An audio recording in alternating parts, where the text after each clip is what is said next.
Hello students. Okay, stability of carbocation पहले भी हमने टॉपिक जनरल ऑर्गेनिक केमिस्ट्री में किया है, लेकिन तब मैंने आपसे एक चीज़ कही थी कि स्टेबिलिटी ऑफ कार्बोकेटायन केवल 3 डिग्री, 2 डिग्री, 1 डिग्री का समझा रहा हूँ, बेंजाइलिक एलाइलिक का भी नहीं समझा रहा हूँ, क्योंकि तब मैंने मेसोमेरिज्म नहीं समझाया था। अब लेक्चर 4 में मैं मेसोमेरिज्म समझा चुका हूँ, तो क्योंकि लेक्चर 4 में जो मैंने कल डाला है उसमें मैं समझा चुका हूँ मेसोमेरिज्म, तो अब मैं पूरे कार्बोकेटायन की स्टेबिलिटी बता सकता हूँ। और स्टेबिलिटी का ऑर्डर हो जाएगा बेंजाइलिक कार्बोकेटायन लगभग बराबर है 3 डिग्री के। 3 डिग्री एलाइलिक से ज्यादा है, जो लगभग बराबर है 2 डिग्री के, और फिर 1 डिग्री, और लास्ट में मिथाइल, यानी सबसे ज्यादा स्टेबल बेंजाइलिक कार्बोकेटायन है और 3 डिग्री बराबर ही, तो 3 डिग्री सबसे ज्यादा है, बेंजाइलिक उसके बराबर का है। फिर ये एलाइलिक, ये फॉर्मूला है एलाइलिक का। एलाइलिक कार्बोकेटायन इस पोजीशन पे है जो 2 डिग्री के बराबर है। और 3 डिग्री का तो मैंने रीजन आपको 2 तरीके से समझाया था, मैं रिवाइज करा देता हूँ। 3 डिग्री इतना ज्यादा इसलिए स्टेबल है क्योंकि 3 डिग्री कार्बोकेटायन में एक तो ये कि 3 अल्काइल ग्रुप्स हैं जो प्लस आई करते हैं, तो प्लस आई यहां बहुत ज्यादा है। प्लस आई का मतलब क्या होता है? प्लस आई का मतलब होता है कि ये अंदर इलेक्ट्रॉन इंड्यूस कर रहे हैं। इससे क्या होता है? ये कार्बोकेटायन की इलेक्ट्रॉन्स की कमी लगभग समाप्त। जब इसे इलेक्ट्रॉन इन तीनों की मदद से मिल जाएंगे घर बैठे, तो ये खुद मेहनत करके इलेक्ट्रॉन ढूंढने क्यों जाएगा, यानी इसकी रिएक्टिविटी कम हो जाएगी, ये काम करना बंद कर देगा और आराम करेगा। तो 3 डिग्री कार्बोकेटायन इसलिए स्टेबल है क्योंकि 3 अल्काइल ग्रुप्स प्लस आई करते हैं, उसे इलेक्ट्रॉन डेफिशिएंसी खत्म कर देते हैं लगभग, और वो आराम करता है। दूसरा क्या रीजन बताया था? ये तीनों अल्फा कार्बन है, तो ये हाइपर कंजुगेशन मैक्सिमम होगा। यहां 9 अल्फा हाइड्रोजन है, तो हाइपर कंजुगेशन मैक्सिमम होगा, जिसकी वजह से ये स्टेबल है। मैं हाइपर कंजुगेशन भी पढ़ा चुका हूं मेरे लेक्चर में, और मैंने आपको प्लस आई भी पढ़ाया है मेरे लेक्चर में। जनरल ऑर्गेनिक केमिस्ट्री के 4 लेक्चर के video Ayub Khan chemistry classes के यूट्यूब चैनल पे हैं। यू आर रिक्वेस्टेड कि आप लेक्चर 1, 2, 3, 4 चारों एक बार देखिए, तब आपको ये मेरी बातें और अच्छी समझ में आएंगी। अब मैं ये तो बता चुका हूँ, रिवाइज करा दिया, और आपको सलाह दे दी कि पहले 4 लेक्चर जरूर सुनिए और प्रैक्टिस करिए, कॉपी में भी लिखिए। मैं बार बार देता हूँ, ये वीडियो देख देख के ठीक है, लेकिन उसको कॉपी में लिखते जाएं। बेंजाइलिक क्यों ज्यादा स्टेबल है, आप ध्यान से देखें बेंजाइलिक को, आपको अपने आप समझ में आएगा। ये बेंजाइलिक कार्बोकेटायन है, ये इलेक्ट्रॉन्स पाई इलेक्ट्रॉन्स है, आपको बताइए और अच्छे से देख लीजिए। ये डबल बॉन्ड है, डबल बॉन्ड में दूसरा बॉन्ड पाई बॉन्ड वीक, उसके दोनों पाई इलेक्ट्रॉन डीलोकलाइज्ड, ये बाहर आ जाएंगे, और बाहर आने के बाद ये देखिए आप, ये बाहर आ गए, और बाकी ऐसा का ऐसा, और प्लस चार्ज इधर आ गया। अब ये इधर आ गया। अब जैसे ये इधर आएगा, ये देखें, उसके उधर आते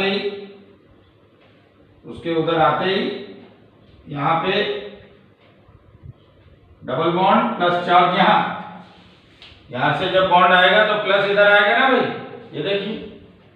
अब जैसे ये इधर आएंगे, प्लस यहां आ जाएगा, यानी रेजोनेंस, जिसकी वजह से या आप मेसोमेरिज्म कह लें, ये स्टेबलाइज हो जाएगा। मेसोमेरिज्म का मैंने करीब 45 मिनट्स का वीडियो लेक्चर 4 कल भेजा था, यूट्यूब चैनल पे है, जरूर देखिए। मेसोमेरिज्म बहुत ही उपयोगी है, नहीं देखा, एक बार देखा है तो एक और बार देखिए तो और सीखिए।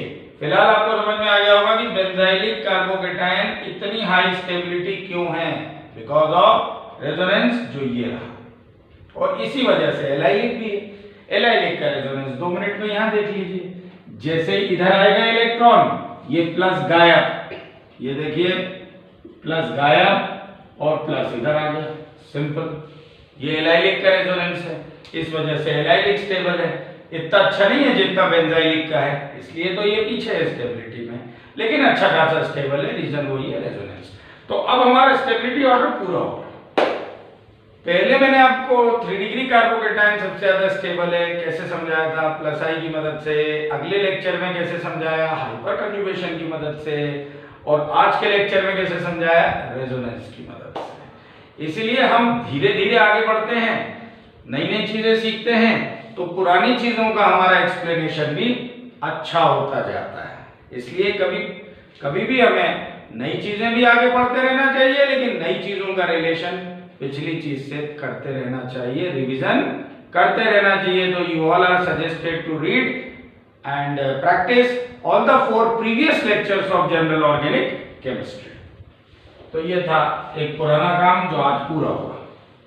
अब आगे बढ़ेंगे और अगला जो मेरा काम है वो है, आज मैं आपको न्यूक्लियोफिलिसिटी सिखाऊंगा। न्यूक्लियोफिलिसिटी, ठीक है। तो let's see nucleophilicity, tendency of a nucleophile, tendency of a nucleophile to react और to form a bond with electron deficient carbon, ये न्यूक्लियोफिलिसिटी कहलाती है। न्यूक्लियोफाइल क्या होता है, जो इलेक्ट्रॉन रिच हो। न्यूक्लियोफाइल वो होता है जो इलेक्ट्रॉन रिच हो, जो इलेक्ट्रॉन डोनर हो, वो होता है न्यूक्लियोफाइल। ऐसा न्यूक्लियोफाइल जो इलेक्ट्रॉन रिच है, इलेक्ट्रॉन डोनर है, इलेक्ट्रॉन डोनेट करेगा और ऐसी जगह जाएगा जहां इलेक्ट्रॉन की कमी हो। भाई मुझे केमिस्ट्री सिखानी है तो मैं वहीं जाऊंगा ना जिन्हें केमिस्ट्री नहीं आती। ऑलरेडी जो एमएससी केमिस्ट्री है या 10-20 सालों से टीचिंग कर रहा है, मैं उसे क्यों सिखाऊंगा, उसे तो वैसे ही आती है। मैं स्टूडेंट्स को सिखाऊंगा जिन्हें नहीं आती है, समझे कि नहीं। तो वैसे ही न्यूक्लियोफाइल इलेक्ट्रॉन डोनर है, इलेक्ट्रॉन रिच है, इलेक्ट्रॉन डोनर है, इलेक्ट्रॉन रिच है। तो definitely nucleophile electron donor, electron rich, वो वहां जाएगा ना जहां कार्बन इलेक्ट्रॉन डेफिशिएंट हो, और दोनों मिलकर एक दूसरे के साथ बॉन्ड बना लेंगे। समझ जाइए, अब इसे न्यूक्लियोफिलिसिटी कहते हैं। तो reactivity of a nucleophile is nucleophilicity. ये एक बात मैंने आपको सिखा दी, काफी इंपॉर्टेंट है। पिछले करीब आईआईटी के 6 या 7 पेपर देखे हैं तो 2 बार पूछा गया ये न्यूक्लियोफिलिसिटी। तो दिस इज वेरी गुड, और 11th क्लास के बच्चों के लिए भी अच्छा है। इसकी डेफिनेशन आती है स्कूल एग्जाम में। वैसे 11th क्लास के बच्चों के लिए तो अभी इसे पढ़ना थोड़ी सी जल्दी है, पढ़ सकते हैं जितना भी समझ में आए। मैं तो कहता हूँ 20% भी समझ में आए तो अच्छा है, आगे चल के बाकी आ जाएगा। एक ही दिन में थोड़ी ना सब करना है, प्रयास करते रहना चाहिए। देखिए बोर्ड पे, तो दोस्तों न्यूक्लियोफिलिसिटी क्या है मैंने सिखा दिया। किसी भी ग्रुप में ऊपर से नीचे तक ये न्यूक्लियोफिलिसिटी हमेशा इंक्रीज होती है। Nucleophilicity always increases. तो अगर F-, Cl-, Br-, I- ले लें तो न्यूक्लियोफिलिसिटी का ऑर्डर ये होगा। ये देखिए, सबसे ज्यादा न्यूक्लियोफिलिसिटी I- देंगे। ये जो ऑर्डर आपको दिख रहा है, इतना मामूली सा ऑर्डर, ग्रुप मतलब पीरियोडिक टेबल वाला ग्रुप। ये जो आप लोग 8th क्लास में देखते हैं ना कि ग्रुप माने वर्टिकल कॉलम, 10th में भी देखते हैं। सिर्फ ये ऑर्डर जो आपको इतना मामूली दिख रहा है, आईआईटी में 2 बार पूछ चुके हैं। सीबीएसई मेडिकल, नीट, एम्स में तो पूछा ही है, आईआईटी में 2 बार पूछ चुके हैं। Can you believe it. तो ये I- जो है किसी भी बुक में मिल जाएगा क्वेश्चन, और आप मेरी बात कंफर्म कर सकते हैं कि I- की मैक्सिमम है न्यूक्लियोफिलिसिटी। ऊपर से नीचे तक न्यूक्लियोफिलिसिटी बढ़ती है। क्यों? ऊपर से नीचे तक ये साइज बढ़ रहा है। अगर साइज को हम कंपेयर करें तो ये ऐसा है, तो ये ऐसा है, तो ये ऐसा है, तो I वाला ऐसा है। ठीक है कि नहीं है? तो अब आप मुझे बताइए कि इलेक्ट्रॉन ज्यादा कहां फैले हुए हैं? I में। जगह ज्यादा है ना। जब घर बड़ा होता है तो आदमी फैल के रहता है भाई, बिल्कुल वैसे ही ये घर बड़ा है तो इलेक्ट्रॉन फैले हुए हैं। लेकिन बड़े घर की एक प्रॉब्लम है, पता नहीं चलता चौथे कमरे में कौन है, तीसरे कमरे में कौन है। बड़े घर होते हैं, लोग दूर हो जाते हैं, दिस इज द प्रॉब्लम। मालूम नहीं चलता माँ बाप को बच्चा उस कमरे में अपने बैठे क्या कर रहा है। माँ बाप को लगता है बच्चे को अलग कमरा दे दिया, क्या बात है, मैं रईस हूँ। पता चलता है बच्चा अकेले कमरे में मोबाइल में पता नहीं कौन से गेम खेल रहा है। और जब एक ही कमरा हो तो सब एक ही कमरे में होते हैं, माँ बाप को देख के उसको हिम्मत ही नहीं होती, कुछ चुपचाप पढ़ता रहता है। तो कुछ चीजों के फायदे हैं तो कुछ नुकसान भी है भाई। तो I- का साइज बड़ा है, इलेक्ट्रॉन फैला हुआ है, तो उसको डोनेट करना इजी है। जबकि F- का साइज छोटा है, इलेक्ट्रॉन कस के बने हैं, उसको डोनेट करना मुश्किल है। तो ये बॉन्ड आसानी से बनाएगा तो इसकी न्यूक्लियोफिलिसिटी ज्यादा है। इसी प्रकार से left to right periodic table में जाते हैं तो न्यूक्लियोफिलिसिटी डिक्रीज होती है। तो आप अगर कंपेयर करें तो RO- की न्यूक्लियोफिलिसिटी कम होगी R3N से। नाइट्रोजन ऑन लेफ्ट है पीरियोडिक टेबल में, ऑक्सीजन ऑन राइट है, तो इसकी कम होगी न्यूक्लियोफिलिसिटी, क्योंकि लेफ्ट टू राइट कम होती है, ऑक्सीजन राइट में है। ये एक और चीज, बल्कीनेस से न्यूक्लियोफिलिसिटी कम होती है। बल्कीनेस यानी मोटापा डिक्रीजेस न्यूक्लियोफिलिसिटी, बल्कीनेस से। ये भी आ चुका है, ये बहुत अच्छा पॉइंट है। ये देखिए, ये बल्की ग्रुप है, this is a bulky group, ये इसकी न्यूक्लियोफिलिसिटी कम होगी। जैसे कहते हैं ना कोई आदमी मोटा है तो वो थोड़ा भी चलेगा तो थक जाएगा, कोई दुबला पतला आदमी है और प्रैक्टिस भी करता है तो वो ज्यादा स्टेमिना होगा।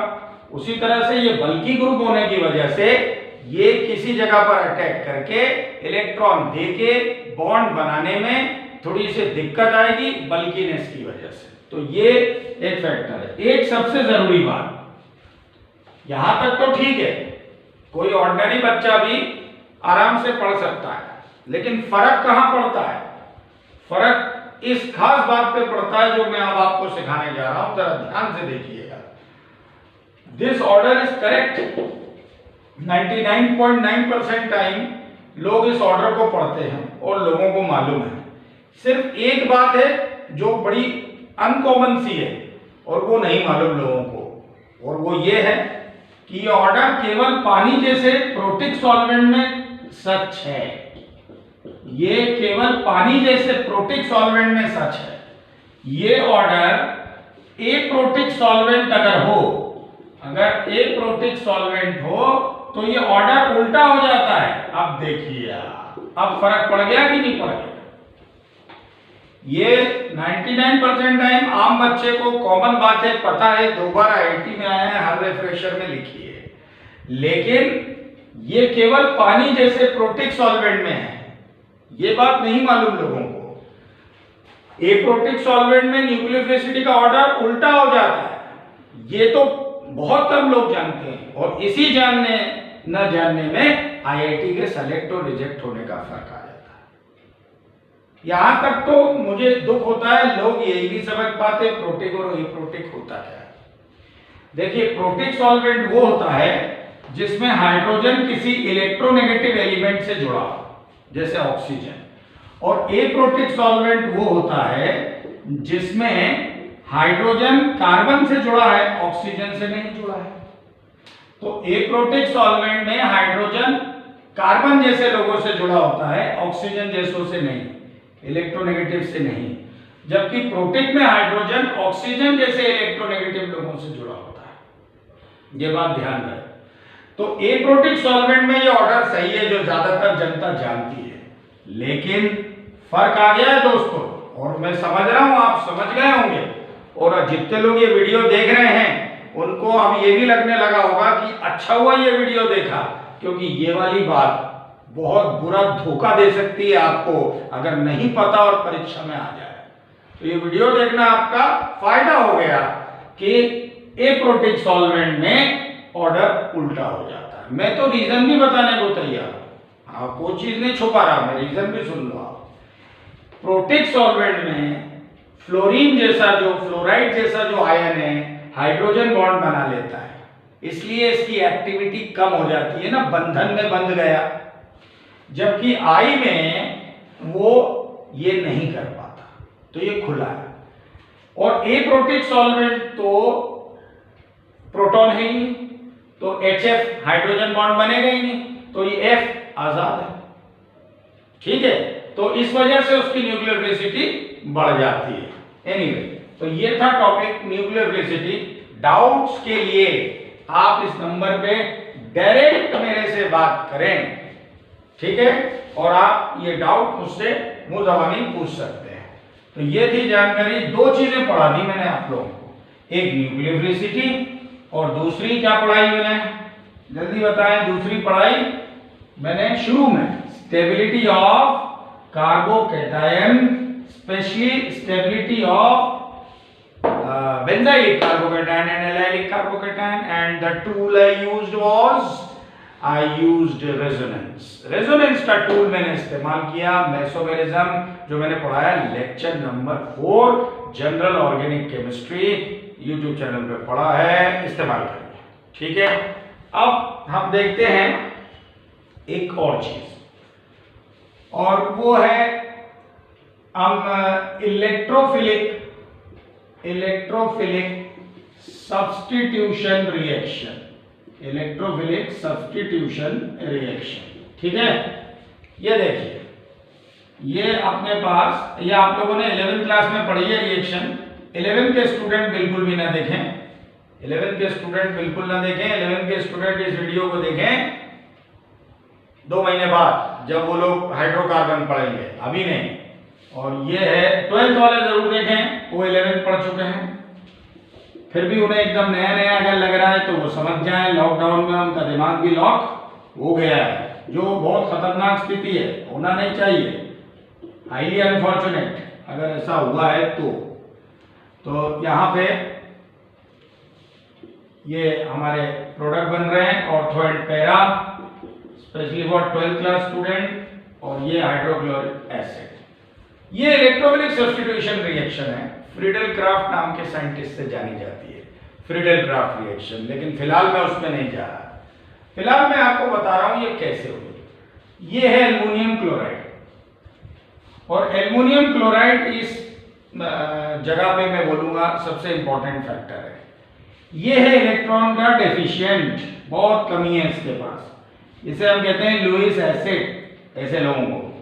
तो ये अपनी भूख मिटाने के लिए स्टेप नंबर 1 में ये सीधे इस बॉन्ड पे अटैक करेगा और ये क्लोरीन को अपनी ओर खींच लेगा विथ इलेक्ट्रॉन्स। और ये देखिए आप, क्लोरीन को उसने अपनी तरफ खींच लिया, तो क्लोरीन को जब उसने इन दोनों इलेक्ट्रॉन के साथ खींच लिया अपनी भूख मिटाने के लिए, क्योंकि इसके पास कमी है, तो बचा CH3, और क्योंकि CH3 अपने इलेक्ट्रॉन्स खो चुका है, इसलिए वो कार्बोकैटायन है।